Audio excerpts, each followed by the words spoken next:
it is rare you will see me say, nope, I'm not going to try that because I don't know how to do it. I will figure it out.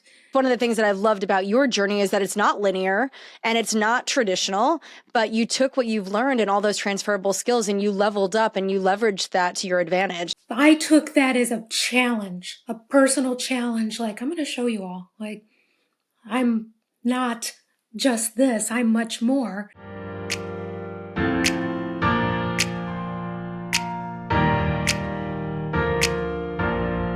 Welcome to the She's So Sweet podcast, where we interview accomplished women who have worked their way to the C-suite. I'm your host, Kristi Faltorusso, Chief Customer Officer and award-winning customer success executive. I am so thrilled to welcome our guest and my personal friend, Maranda Dziekonski. Maranda, welcome to the show. Thank you so much for having me. I am excited to be hanging out with you today, but also for this podcast. What an awesome gift you're giving to the community. I think back to, and you could probably agree, right? Like, I think back to my early career, and I don't feel like I had the same visibility to emulate women who have made it this far in their careers, right? Like, I just don't feel like I had access to that, and like hearing their stories and feeling like I had somebody to feel like, oh yeah, me too. And so I felt like this was a gift back to everyone who's trying to accomplish great things in their career. And there's so many ambitious people out there. So I know your story is going to resonate. Yeah, I'm excited to share it. And I agree. I didn't have exposure to, or access to all these awesome resources back in the day. So we're in a great time. So we definitely are. Well, listen, before we get to all the good stuff, I want to tell our listeners all about you. So if you could, let's start by sharing a little bit about your current role and what your responsibilities look like. Yeah, so I am the SVP of Customer Success and Operations at Datasembly. I own everything post-sale, customer success, solutions engineering, and then, as I said, all the operations stuff as well. The VP of Operations, as of January 1st, reports up to me, which is exciting because she's another badass female that's making her way. And yeah, this has been the culmination of many years. I've held titles from CCO, COO, and down to director and head of, and everything in between. We're talking 25-year journey now at this point. So I think my favorite thing about watching your career over the past couple of years is that you don't ever own one title. Like, I feel like you are the queen of owning multiple roles. And these are never small roles either. Like, you just introduced yourself, right? You're overseeing customer success, customer experience, but operations as well. So, I mean, I feel like you always have your hands full. Yeah, I like it that way though, right? I'm the kind of person who I love to be challenged and learn new things all the time. I think if I was put into one bucket, I would probably get bored. I like my days to be filled with really cool problems to solve and great people to partner with. That's why, in what you're referring to, like, I was the chief people officer at Swiftly and owned at the last company before this company, biz ops, finance, you name it, HR, on top of everything for customer success. So yeah, I don't know if I'm just a glutton for punishment or somebody who likes to have my hands in many pots. I haven't figured out yet. So I think that people just see you as a very capable person. And so I think that they just trust that you'll get it done.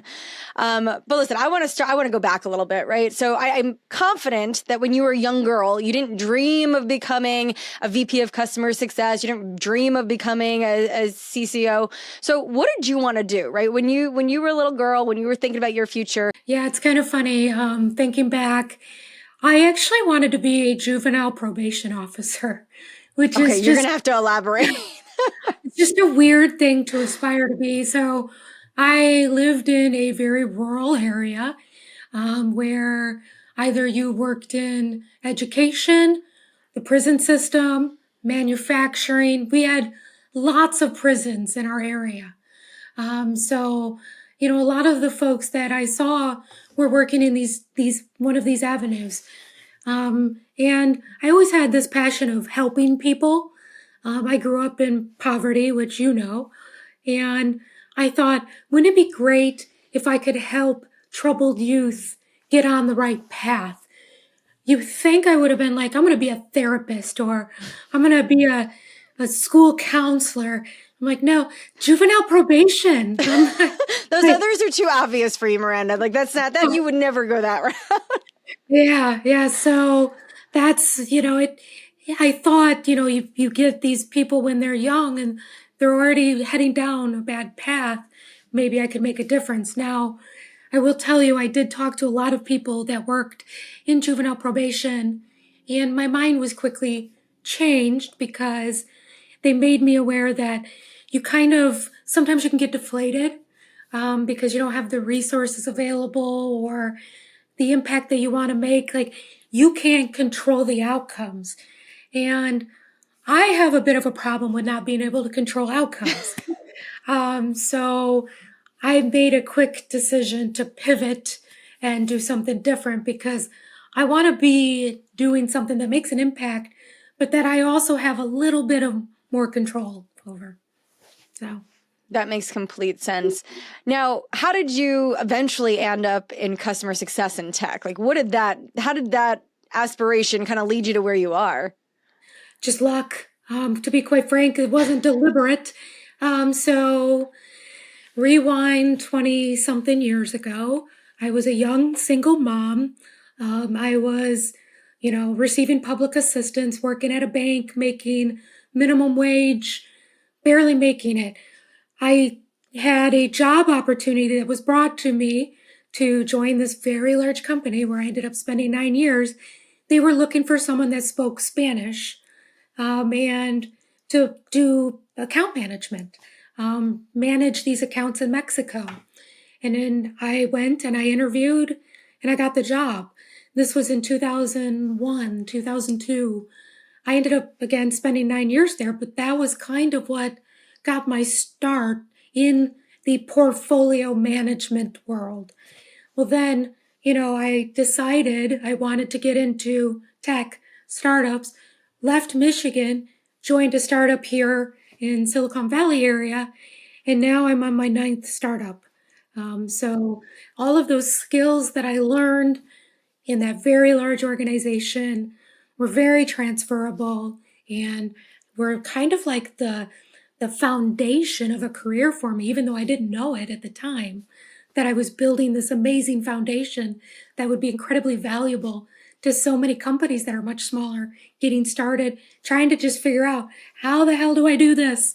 Like I had the playbooks, I had the knowledge, and I just came out and yeah, the rest is kind of history, right? So, I love that because I think that there are so many people, at this point in their career also trying to figure out what is the next step for them. And I think it's always very inspiring to hear that people are able to make these pivots.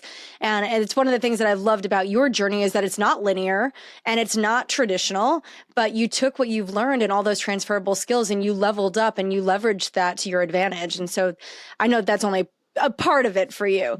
So when you reflect back at your kind of career journey, what are some of those pivotal moments for you, right? What are some of those, key decisions that you made in your career that you think contributed most to your ascent to the C-suite?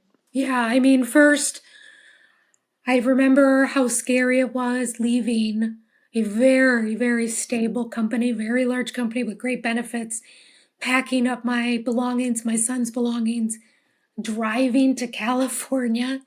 Um, but that really changed my career. I would still probably be at that same company struggling to, rise up. I would never have achieved, I shouldn't say never, it would have been very difficult in that organization for me to achieve a C-level title with my background.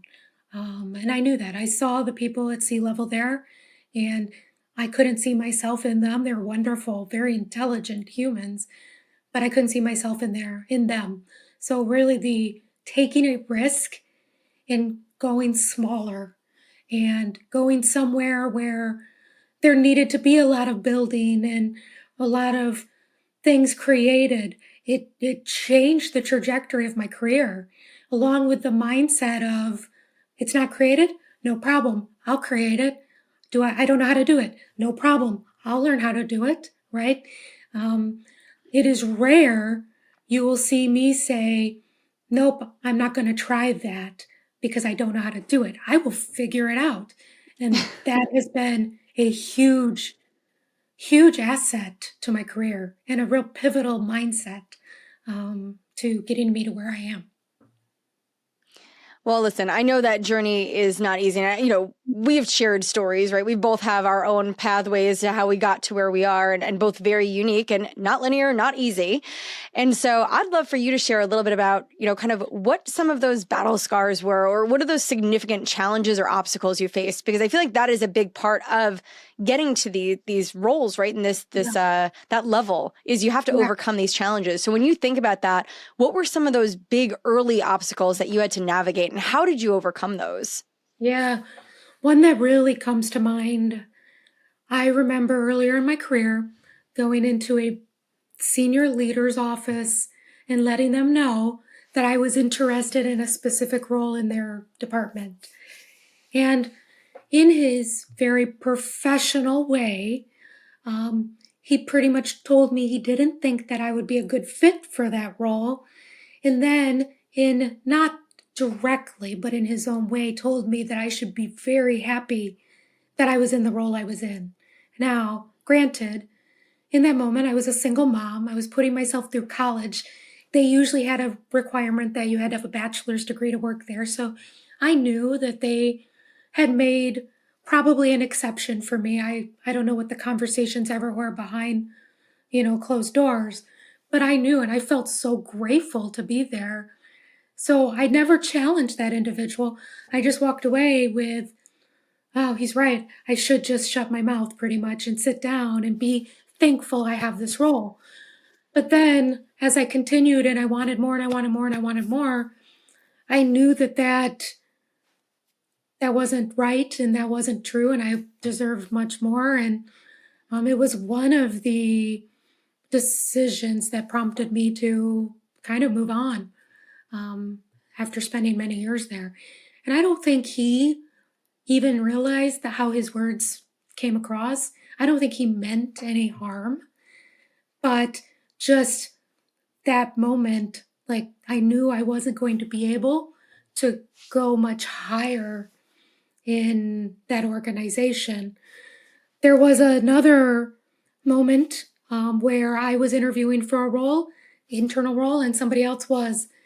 And I was called in they let me know that they were going to give it to the other person because if they didn't, they were afraid that that person would leave. And I was very understanding. And again, I was a single mom and jobs were scarce. I said, okay, I get it. And I knew I wasn't going to get that role, even though I'd been there longer and I was just as qualified. Um, I wouldn't say more because the person they gave it to was amazing, but I just, that was not the reason why I would have liked to lose out on something because they know I wouldn't leave, right? So I've had a lot of obstacles like that to overcome. And the big learning lesson for me was you have well-intentioned people everywhere. Um, they don't know the impact sometimes of their words or their actions, but they do cut. They can cut deep. And again, well-intentioned people can really impact the direction of someone else's career. So I take it very, very personal now as somebody who's in a leadership role to be careful. I'm not saying I'm perfect, but to be very careful when people approach me about leadership opportunities or career advice or anything. Like the sky's the limit. Just because I view someone some way doesn't mean it's facts, right? Right. People are more than what they're more than what they are in that moment. The potential can be limitless, and I'm proof of that. I have since surpassed my career has surpassed those individuals' career now, and they didn't give me that chance. Others did, and I showed them, right? Yeah, So no, listen, I love that. And it's also so disappointing to hear that someone else's limiting beliefs of us, right, in this situation of you, kind of held you hostage for a little bit, right? Like you kind of sat back in the role and said, and kind of accepted that in that moment until you took the action and said, you know what, actually, no, there is potential for me. I have potential. There is something else I could or should be doing. The She's So Sweet podcast is brought to you by Client Success. Client Success is an all-in-one customer success platform to help post-sale implementation and success teams manage customers from new to renew. Through an industry-leading platform approach, Client Success gives businesses an in-depth view into customer health, product usage trends, along with churn and risk data so that your team can not only retain customers, but help them grow as well. Whether it's managing customer onboarding workflows in shared portals, building custom health scores, tracking sentiment with NPS surveys, or doing more with less through AI and automations, Client Success gives customer success professionals a true one-stop platform to manage all aspects of the customer journey. To learn more about the industry's fastest to implement customer success platform, visit www.clientsuccess.com. That's Client Success. Simple, powerful customer success. I talk to a lot of women who share struggles with me that they feel stuck in their current role, right? And stuck is for a ton of reasons, right? Especially nowadays, they feel stuck because of the current market and how competitive the landscape is, and finding a new job feels like this daunting situation that they're not going to be able to leave and find something. And gosh forbid their company finds out that there is like there's blood in the water, that they might even be looking to leave, right? They're concerned about their experiences, right? Maybe they've just transitioned into tech or customer success and our experiences. They don't know that they have the knowledge or experiences to leave. What do you recommend when you hear this? When you're talking to these women who feel stuck, what do you advise them to do? Well, one, know that you're not stuck first. Like, I know it can feel like it in the moment. I've been there, I've lived it. Just, take that moment and invest in yourself, right? That's what I did. I knew when I had that person pretty much telling me to be happy with where I am, that I wasn't, and I wasn't going to let that happen. Every single opportunity I had to learn something new or build on my resume, I raised my hand for it. Like, I was investing in myself. I was getting my degree.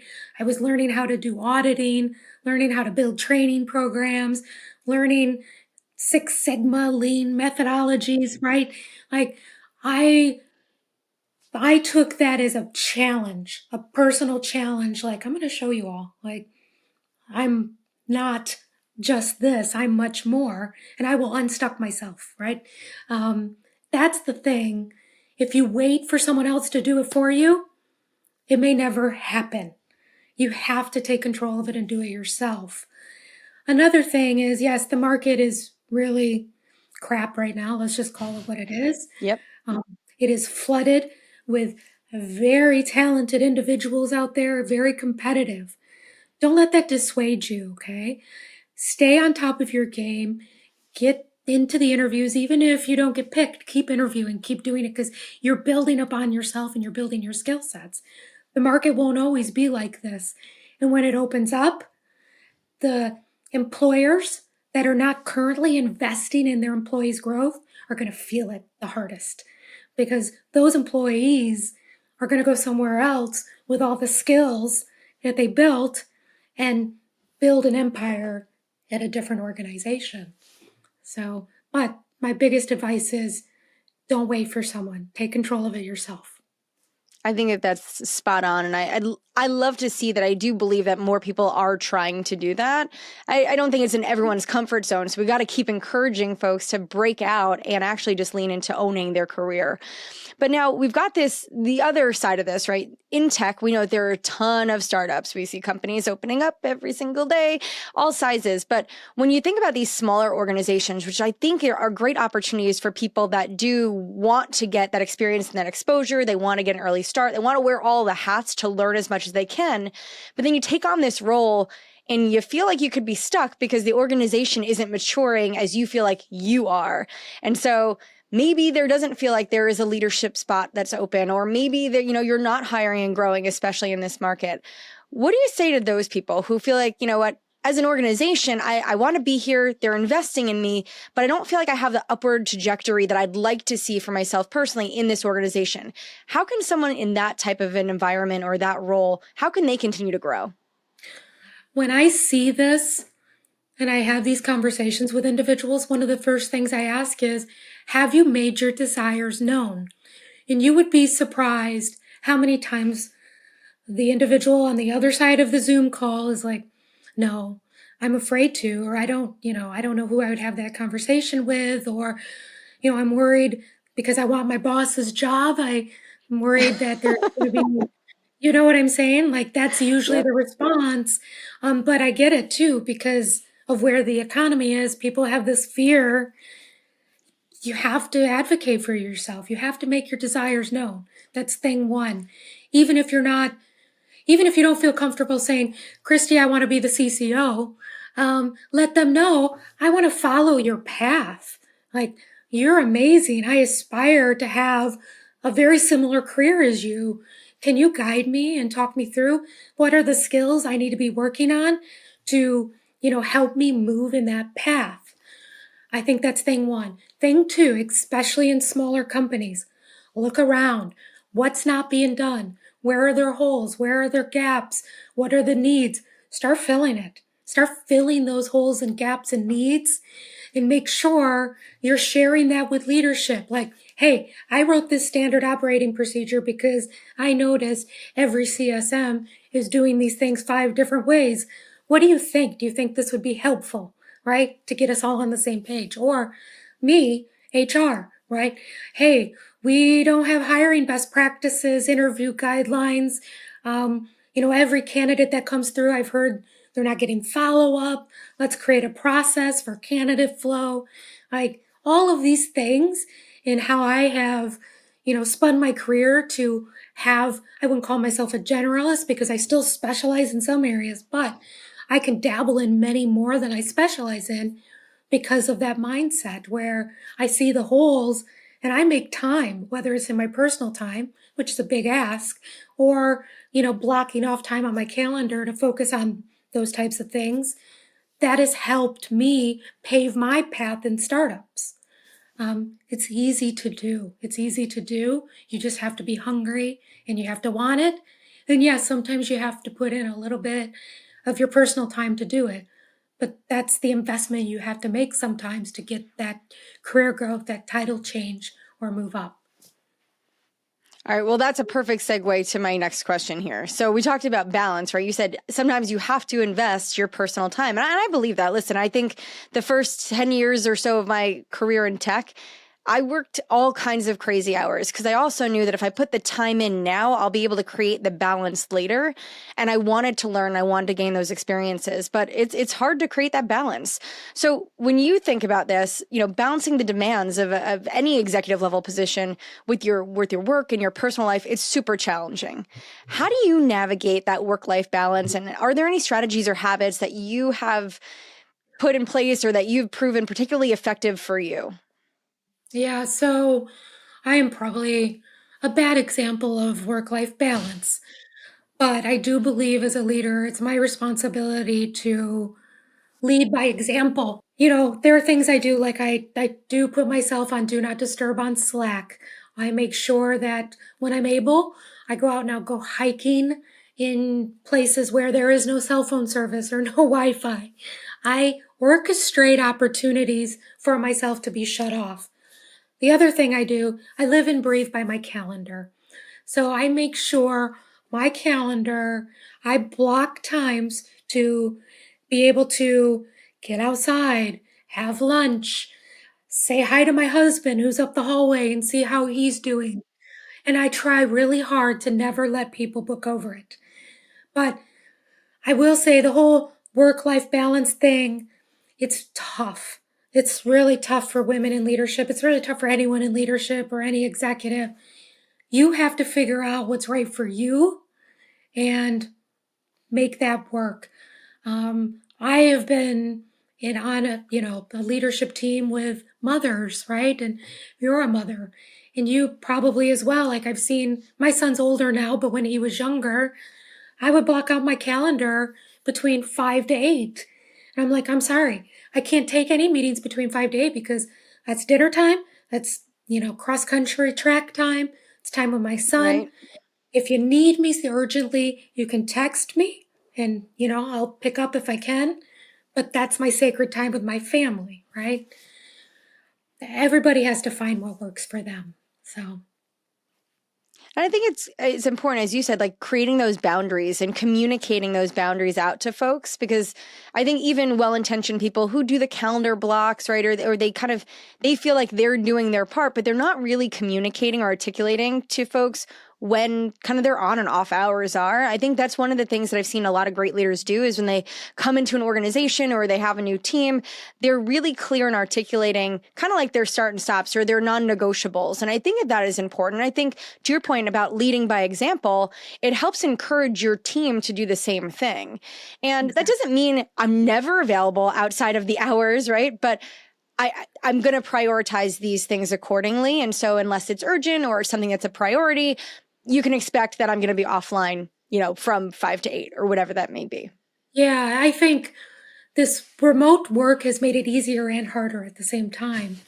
I used to leave the office, get on the train, sit on the train for an hour, decompress, catch up on emails that I may have missed, throughout the day, get off the train, and that was family time. And sometimes I would log on, and do some projects later at night, but everybody like had that barrier. Now everything blends together. I work for a fully remote company, so I have people all over in various time zones. It makes it more challenging too, but I think being deliberate and communicating up front what you're going to be doing to set those expectations is key. Also, I encourage my team, if you have like an event during the middle of the day and you want to go to your kids' school, see their play, like do it. I don't care if you do that as long as the work gets done. I don't care when it gets done. And I think that's key is as a leader being flexible and showing that you're flexible. Like you don't expect, what do they say, butts and seats between 8 to 5. Like that's not the way life operates anymore. It's not the way work operates anymore. So I couldn't agree more. Well, listen, we talked about obstacles and challenges you faced, but I want to talk about successes. I feel like as professionals, as leaders, we don't spend enough time looking back and thinking about, wow, I did that. So when you look back at your career, what would you say are some of your proudest moments or maybe your biggest accomplishments in your career to date? honestly, when I think about it, what makes me beam the most is the folks that have reported to me that have gone on to be VPs and executives. Or, I mean, I have one former team member. She's killing it as an HR leader. And when I started, she was our community happiness manager. And now she's literally like this, again, badass female leader leading a really at a big organization, HR. Um, that's the stuff to me that I'm like, holy smokes. I'm so happy I took that chance on that person. Or I'm so happy that I landed in a place where I could invest in them or get them the resources they needed to be able to make that path for themselves. Like, that's the stuff I love. That's the stuff I reminisce about. Well, I mean, you definitely have a track record of grooming leaders, so you should be really proud of that because you've built people by leading by example and investing in individuals. So I think that is very much a huge accomplishment and one you should be proud of. Now, I want to talk to yourself a little bit, right? I want you to go back, right? You've had a journey, and for people that haven't heard all the details, I know that you've been on so many podcasts and have shared so much of your background and your journey, your story. But is there a piece of advice you'd wish you had received earlier in your career? And how do you think having that information would have changed how you managed your career? Yeah, I wish somebody would have pulled me aside and told me that my potential was limitless and that I could rise above my circumstances. I had to learn it on my own through many bad decisions, many hard knocks, like corners, like getting knocked down again and again. I think if I would have known that early on, I probably would have looked at my career in the beginning less as survival and more as a journey. In the beginning, it was just how do I make enough money to pay the bills? And because I looked at it more as survival and less as a journey, I didn't advocate for myself early at all. I took everything at face value and didn't see the possibilities or the potential that was out there. It took me many, many years to get to where I could see the potential and the possibilities.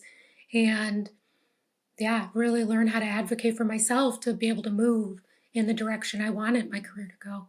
So I love that. And I think that things are limitless for you. And so as we think about your limitless future and your career continues to evolve, what's in the future for you, right? I like to believe that this isn't it for folks, right? Just because you get to a certain role or a certain level that we don't stop having these aspirations. So yeah. what does the future of your career look like? What do you want to be doing next? It's funny because, I think I have one or two more startups in me and then I'm probably done, just to be honest, because I love them. They're I think two fun. is a lot. They're exhausting. I mean, I've already been through, I'm on my ninth now. I think I would like to move into like investing, working, with maybe a PE firm or something like that. And, I think that's where I would like to be in my 50s, right? Um, Less me doing all the building and me helping others look around corners and build their empires, right? Um, that's kind of where my mind is. Or, who knows? Maybe I have a startup in me. Me and a couple others have talked about what would it be like if, we got a technical founder, somebody who could code the code for us. And wouldn't it be awesome if I had like an all-female, like, again, badass, like leadership team that just goes out and starts something? Um, I don't know. Those are a couple areas where my mind has gone. But, I'm not in my 50s for another half a decade. I say that trying to make it sound like it's so far out. Uh, so, um, but that's, kind of what I'm thinking as far as what's next for me. I love that. Now, before we wrap up today, what's the one thing you'd want our listeners to take away? Yeah. I mean, aim high. Don't let anybody ever tell you that you can't do anything. I am living proof of that you can, no matter where you come from, no matter where you start. Like anything's possible. And also, when you can, take chances, take those risks. I mean, joining small startups is risky, but it can be a career growth multiplier.